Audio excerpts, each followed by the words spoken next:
Second आ गया। नमस्कार बच्चों, आज हम क्लास 10th का खनिज और ऊर्जा संसाधन के बारे में पढ़ेंगे। ये ऐसा चैप्टर है जो class 9th, class 10th, class 11th, 12th सबके लिए अति महत्वपूर्ण चैप्टर है, इसलिए हम इसका जो है डिस्कशन करने चल रहे हैं। तो आइए देखिए क्या है भूगोल में खनिज संसाधन। सबसे पहले हम ये जानेंगे खनिज क्या होता है, कि खनिज है क्या। इंग्लिश में इसे हम मिनरल कहते हैं, मिनरल्स। और ये मिनरल्स जो होते हैं ये है क्या, कैसे उत्पन्न होता है, इसके बारे में हम आज इसमें पढ़ेंगे। तो ये जो है फिजिकल और केमिकल सभी रासायनिक, और ये एक टाइप का नेचुरल सब्सटेंस है जो फिजिकल और केमिकल सभी कंपोनेंट्स को अपने अंदर कंबाइंड किया होगा करके डेवलप होता है। तो हम कह सकते हैं कि ये एक प्राकृतिक संपत्ति है जो हमें प्रकृति प्रदत्त द्वारा मिलती है, और जिसमें रासायनिक व भौतिक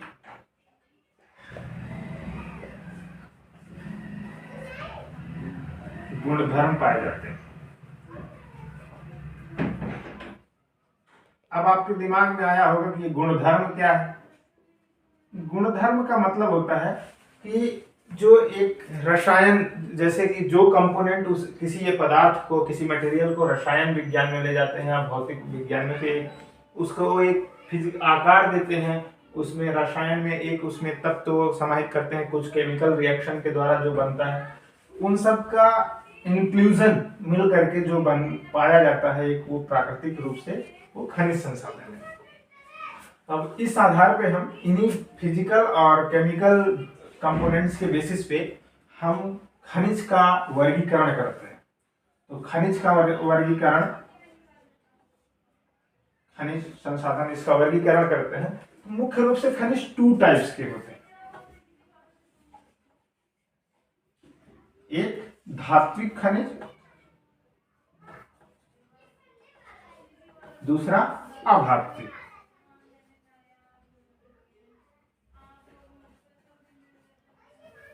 मेटलिक और नॉन मेटलिक।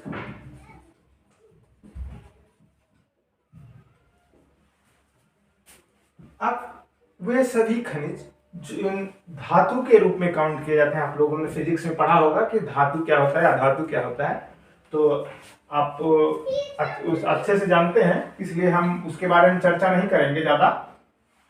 बस अब धातु और अधात्विक, ये तो इसका प्राइमरी क्लासिफिकेशन हो गया।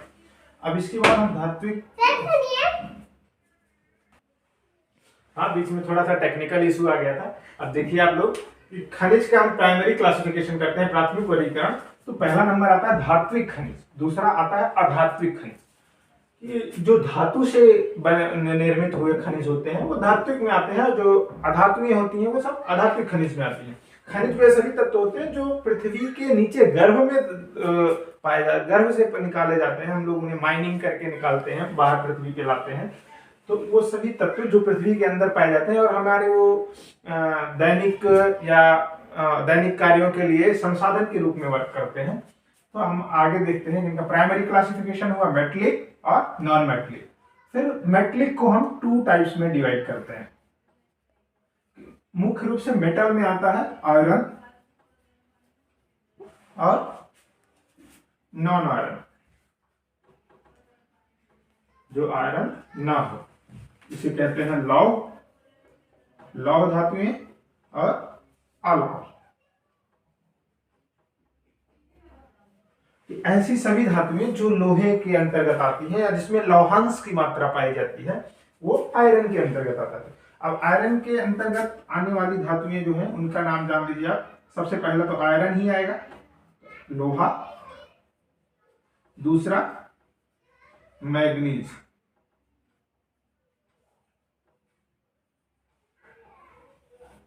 मैग्नीज, ये दो मुख्य रूप से आयरन के अंतर्गत आने वाली धातुएं हैं। अब अलौह के अंतर्गत आने वाली धातुएं वो सभी धातुएं जिसमें जो है लौह तत्व तो नहीं पाए जाते, उन्हें अलौह धातुएं कहते हैं। इनके अंतर्गत आएगा तांबा, बॉक्साइट,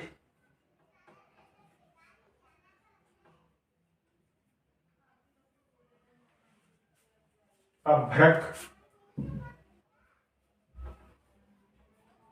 एटसेट्रा।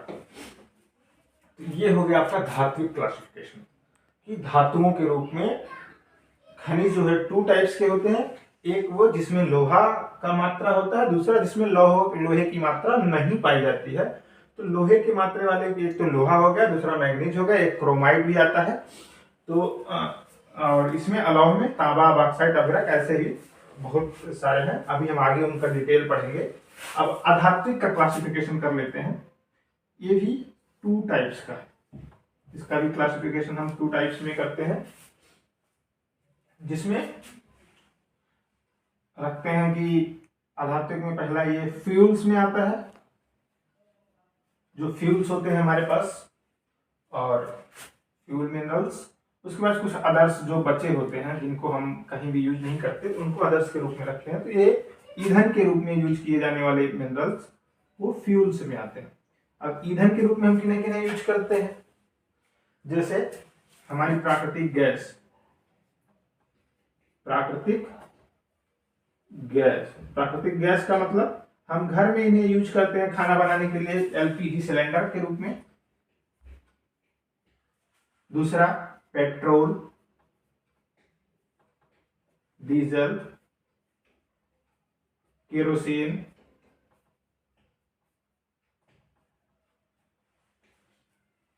इत्यादि जो भी ज्वलनशील खनिज पाए जाते हैं वो सभी इसके अंतर्गत आते हैं।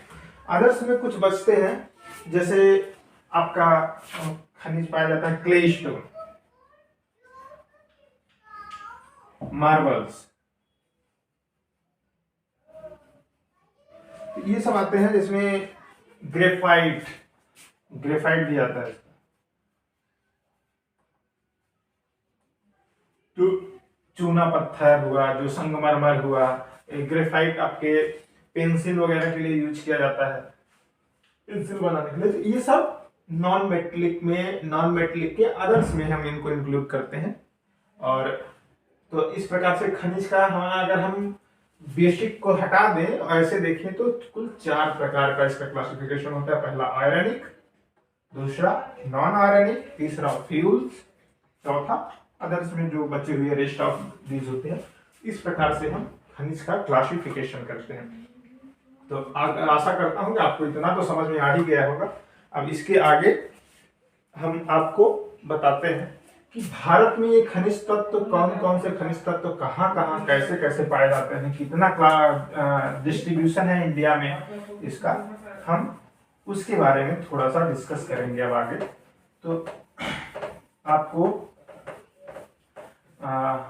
आप लोगों को भारत का मानचित्र बनाने आना चाहिए। ये तो खनिज का डेफिनेशन तो आपको समझ में आ ही गया होगा।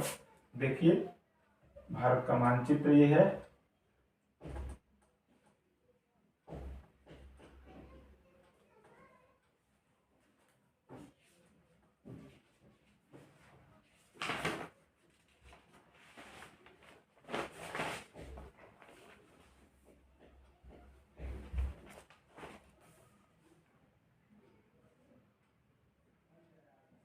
बाकी चीजें मानचित्र क्लास में हम डिस्कस करेंगे, लेकिन थोड़ा सा ये बताते हैं कि खनिज भारत में कहाँ कहाँ पाए जाते हैं। भारत में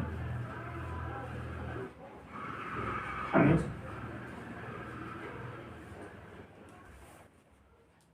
का वर्गीकरण, खनिज का वितरण,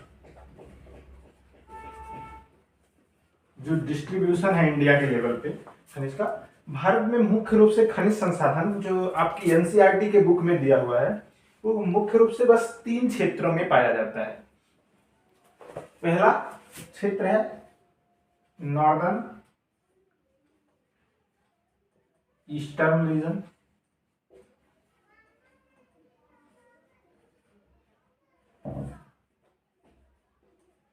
दूसरा है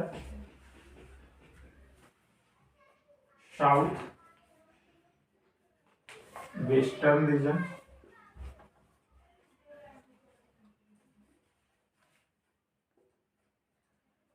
और तीसरा है नॉर्थ वेस्टर्न रीजन।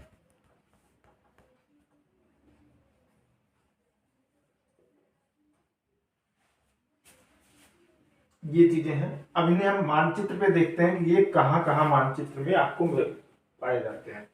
तो सबसे पहले नॉर्थ ईस्टर्न रीजन आते हैं। नॉर्थ ईस्टर्न रीजन ये क्षेत्र है आपका, जिसमें इसे हम पहला नंबर उत्तरी पूर्वी क्षेत्र, जिसमें मुख्य रूप से आता है छोटा नागपुर का पठार। छोटा नागपुर का पठार जो ये बेल्ट है हमारे कंटक वाला, और इधर छत्तीसगढ़, झारखंड, इन सबको इंक्लूड करता है। थोड़ा सा इधर बांग्लादेश का भी पार्ट आता है, त्रिपुरा और मिजोरम भी आता है। तो ये नॉर्दर्न ईस्टर्न पार्ट, ये पहला पार्ट है जो आपको, जहां पर सर्वाधिक मात्रा में खनिज संसाधन पाए जाते हैं। दूसरा साउथ वेस्टर्न रीजन। जो साउथ वेस्टर्न रीजन है, दक्षिणी और पश्चिमी, दक्षिणी और पश्चिमी, ये वाला क्षेत्र आपका, ये वाला क्षेत्र दूसरा नंबर होगा। तो दक्षिणी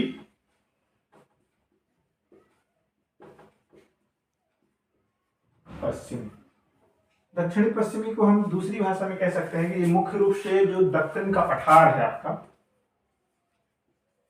दक्कन का पठार, वो रीजन आपका दक्षिणी पश्चिमी क्षेत्र में आता है। और तीसरा मुख्य रीजन है उत्तरी पश्चिमी क्षेत्र, उत्तरी पश्चिमी। अब ये उत्तरी पश्चिमी, ये उत्तर दिशा, पश्चिम का उत्तर वाला क्षेत्र, ये वाला थर्ड नंबर पे आता है आपका। यही मुख्य रूप से 3 रीजन है भारत में खनिजों का, खनिज जहां खनिज संसाधन जो पाए जाते हैं।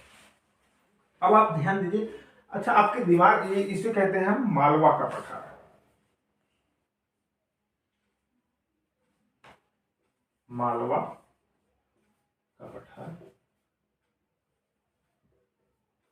या धारवाड़ की क्रम की चट्टानें, धारवाड़ क्रम की चट्टानें पाई जाती है। मतलब धारवाड़ प्री पैलेओजोइक एरा के आसपास का है, तो धारवाड़ क्रम की चट्टानें जो होती हैं उसमें ये पाया जाता है। अच्छा, अब अभी आपके दिमाग में एक चीज आई होगी कि ये सारे खनिज संसाधन केवल पठारी क्षेत्र में ही है क्या?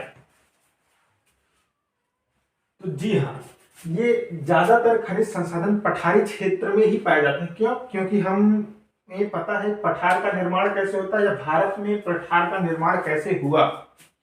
तो जो भारत का ये साउथ वाला पार्ट है आपका, ये वाला पार्ट, इसी क्षेत्र में हम ये इसी को दक्कन का पठार कहते हैं। तो ये क्षेत्र कैसे निर्मित हुआ? ज्वालामुखी विस्फोट से, ज्वालामुखी विस्फोट से। अब ज्वालामुखी विस्फोट के कंडीशन से होता क्या कि जैसे यहाँ पे प्राचीन काल में जो वनस्पतियां रही होंगी, जो सेटलमेंट्स रहेंगे होंगे, या जो आदमी, जीव जंतु जितने भी रहे होंगे, वो सब ज्वालामुखी विस्फोट से सब नीचे दब गए होंगे, उसके टेम्परेचर से सब गल गए होंगे, गल के चट्टानों के नीचे धंस गए। और वो अब भूगोल साल 2 साल की तो बात नहीं करता, एक लाखों करोड़ों में हमेशा खेलता रहता है। इसका सीधा सीधा संबंध होता है कि कई करोड़ साल पहले, कई लाख साल पहले की ये घटना है, जिसमें वनस्पति जमीन के अंदर या ज्वालामुखी विस्फोट का जो लावा हुआ, मैग्मा और लावा का मतलब जो लावा पार्ट सुपर फ्लो किया, उसके नीचे जो वनस्पतियां दबी, वो सब धीरे धीरे कई करोड़ साल बाद वो दबते दबते टेम्परेचर और प्रेशर के कारण खनिज संसाधन में कन्वर्ट हो गए। तो जो या जो भी जीवाश्म, जो भी फॉसिल्स जितनी नीचे दबे होंगे, उन्हीं उसी आधार पे वो अपनी क्वांटिटी में या अपनी क्वालिटी में इंप्रूवमेंट लाएंगे, उतनी ही अच्छी क्वालिटी के वो खनिज संसाधन हमारे लिए बनेंगे। तो यही कंडीशन हुआ कि सिर्फ ज्वालामुखी विस्फोट से पठार का निर्माण हुआ, और पठार के नीचे ही हमें ज्यादातर मात्रा में खनिज संसाधन मिलता है भारत में। यही इसका मुख्य रीजन। तो इतना तो समझ में आ गया होगा। अब हम डिस्कस करते हैं कि कौन कौन से खनिज संसाधन हैं मुख्य रूप से, और भारत में मुख्य रूप से वो कहाँ कहाँ पाए जाते हैं, उनका डिटेल में डिस्कस करते हैं। तो आइए देखते हैं। सबसे पहले जैसे हमने खनिज संसाधन को डिवाइड किया था कि एक धात्विक खनिज हो गया, दूसरा अधात्विक, अधात्विक में दो लौह तत्व और अलौह तत्व। तो लौह तत्व में सबसे पहला था क्या? आयरन। आयरन, तो सबसे पहले हम आयरन का ही विवरण देखते हैं। और वैसे लौह तत्व ये बोर्ड की परीक्षा के हिसाब से सबसे इंपॉर्टेंट है, 12th क्लास और 10th क्लास दोनों के लिए। तो इसको बहुत अच्छे से पढ़ लेना कि लोहा, लौह अयस्क बोलते हैं इसको, अयस्क, आयरन, और ये लौह अयस्क क्या होता है? जो कन्वर्टेड होता है, रिफाइंड होता है, उसके बाद हमें मिलता है किसके रूप में? आयरन के रूप में। ये लौह अयस्क मतलब ये कच्चा लोहा है, ये आयरन का रॉ मटेरियल है। रॉ मटेरियल है किसका? आयरन का। आयरन का कच्चा पदार्थ है, रॉ मतलब कच्चा पदार्थ। तो ये कहाँ पाया जाता है? जाहिर सी बात है, हमने पहले ही बता दिया, अगर ये खनिज संसाधन है तो मिट्टी के नीचे ही पाया जाता होगा। तो हो सकता है कि मिट्टी के नीचे हम जो भी माइनिंग करके निकालें तो उसमें लोहे के साथ कई और खनिज पदार्थ मिले जुले रहते हैं। कहीं मिट्टी मिली रहती है, कहीं अब्रक, बॉक्साइट, मैग्नीज, क्ले स्टोन, बहुत सारी चीजें एक साथ मिक्सअप के रूप में रहते हैं, और वो भी शुद्धता नहीं रहती। तो इनको वो एक जो फैक्ट्री या कारखानों का एक प्रॉपरली प्रोसेस होता है, उसके जरिए वो रिफाइंड करते हैं, और रिफाइंड करके उसे आयरन में कन्वर्ट कर देते हैं। तो आइए हम जानते हैं आयरन और भारत में कहाँ कहाँ पाया जाता है सबसे ज्यादा मात्रा में। तो ये तो आशा करते हैं ये तो समझ में आ गया होगा कि आयरन और होता क्या है, लौह अयस्क। और अब तो थोड़ा सा और डिस्कस करते हैं लोहा। पूरे विश्व में सिर्फ 4 प्रकार के लोहा पाए जाते हैं, लौह अयस्क या लोहा। जो एक नंबर है हेमेटाइट,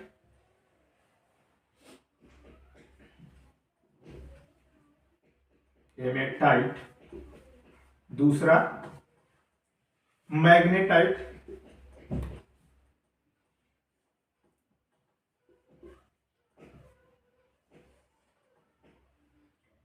तीसरा लिमोनाइट,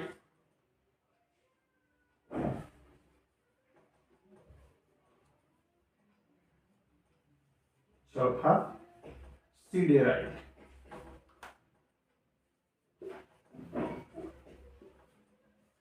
यही 4 प्रकार के लोहा पूरे विश्व में पाए जाते हैं, जिसमें सबसे अच्छी क्वालिटी का लोहा हेमेटाइट होता है।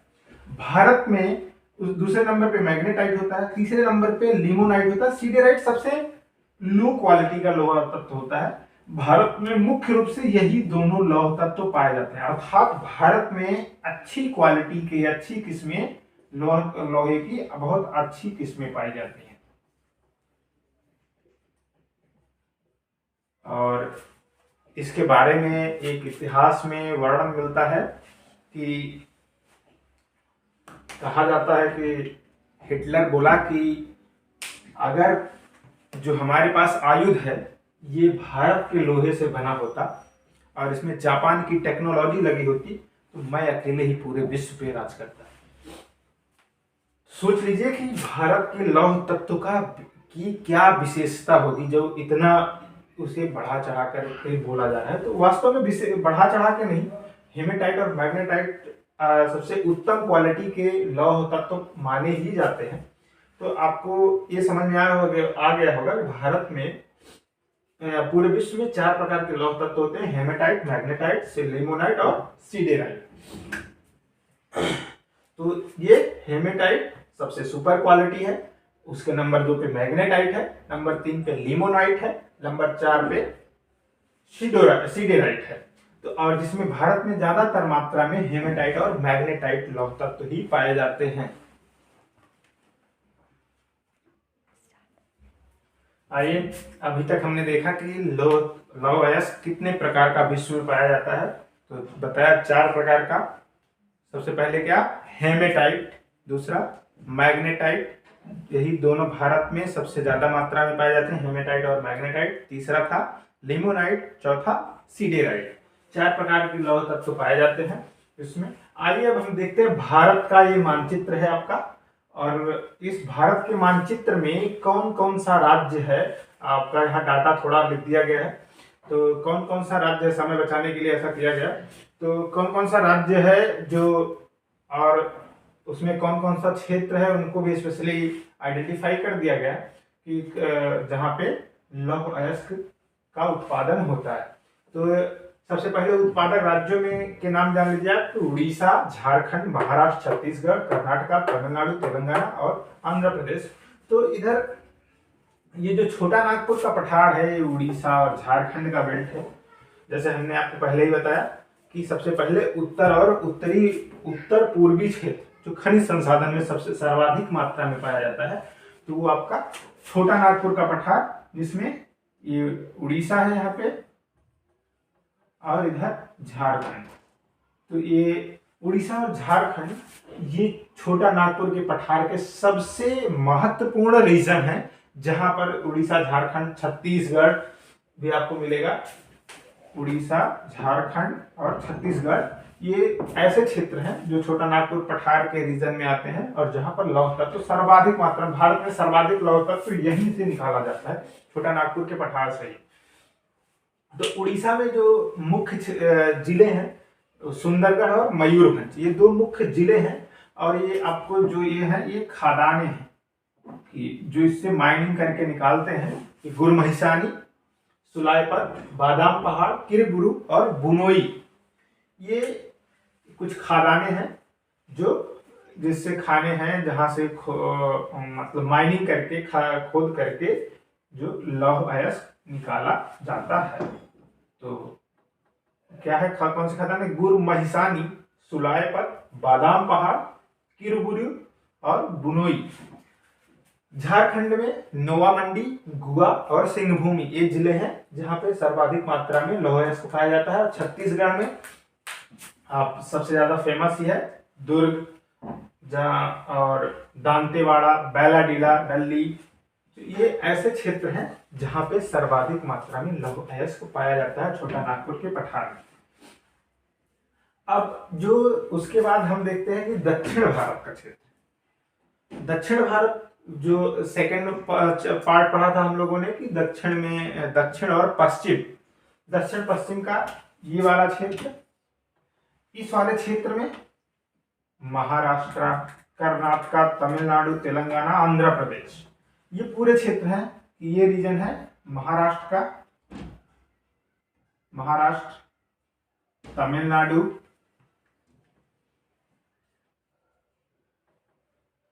तेलंगाना, आंध्र प्रदेश,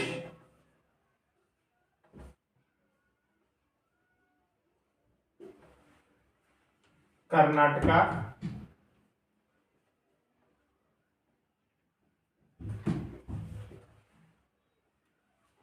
ये मुख्य रीजन है जो आपका सर्वाधिक मात्रा में लौह अयस्क जो है निकालते हैं। अब आइए थोड़ा थोड़ा सा इनके बारे में जान लेते हैं। जैसे तेलंगाना सबसे ऊपर इधर है, तेलंगाना का पठार एरिया है, इसे तेलंगाना के पठार के नाम से भी जानते हैं। तेलंगाना और आंध्र प्रदेश इस रीजन में ज्यादा मात्रा में आते हैं। तमिलनाडु का भी कुछ क्षेत्र आता है। तो तेलंगाना में 2 डिस्ट्रिक्ट मुख्य रूप से है, एक करीमनगर और एक वारंगल। तेलंगाना, इससे पहले आंध्र प्रदेश का एक पार्ट था, लेकिन जब डिवाइड हुआ, अलग स्टेट बना तेलंगाना, तो 2 जिले इसमें तेलंगाना में आ गए, करीमनगर और वारंगल। और ये आंध्र प्रदेश का सबसे मुख्य जिला है कुरनूल, कडप्पा और अनंतपुर। 3 जिले मुख्य रूप से आंध्र प्रदेश में और 2 जिले तेलंगाना में। ये डाटा आपको एनसीईआरटी क्लास 12th की किताब से दिया जा रहा है, आप उसमें मैच कर सकते हैं कहीं भी। तो और ये कहीं भी गलत नहीं होगा, अगर आप लिखेंगे तो कोई गलत नहीं काट सकता, इस प्रमाण के साथ है।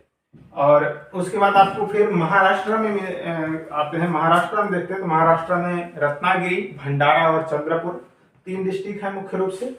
और उसके बाद सबसे ज्यादा क्षेत्र जो कर्नाटका का है, ये सर्वाधिक मात्रा में लौह अयस्क उत्पादन करता है, जो मैग्नेटाइट टाइप का लौह अयस्क उत्पादन करता है, जहाँ बल्लारी, चिकमंगलुरु, कुद्रेमुख, शिवमोगा, चित्रदुर्ग और तुमकुरु ये मुख्य डिस्ट्रिक्ट हैं जो सर्वाधिक मात्रा में लौह अयस्क उत्पादन करते हैं।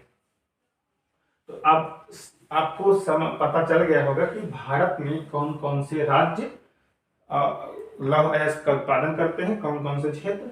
तो भारत में सर्वाधिक मात्रा में छोटा नागपुर का पठार वाला रीजन, उड़ीसा, झारखंड, छत्तीसगढ़, ये तीनों स्टेट सर्वाधिक मात्रा में।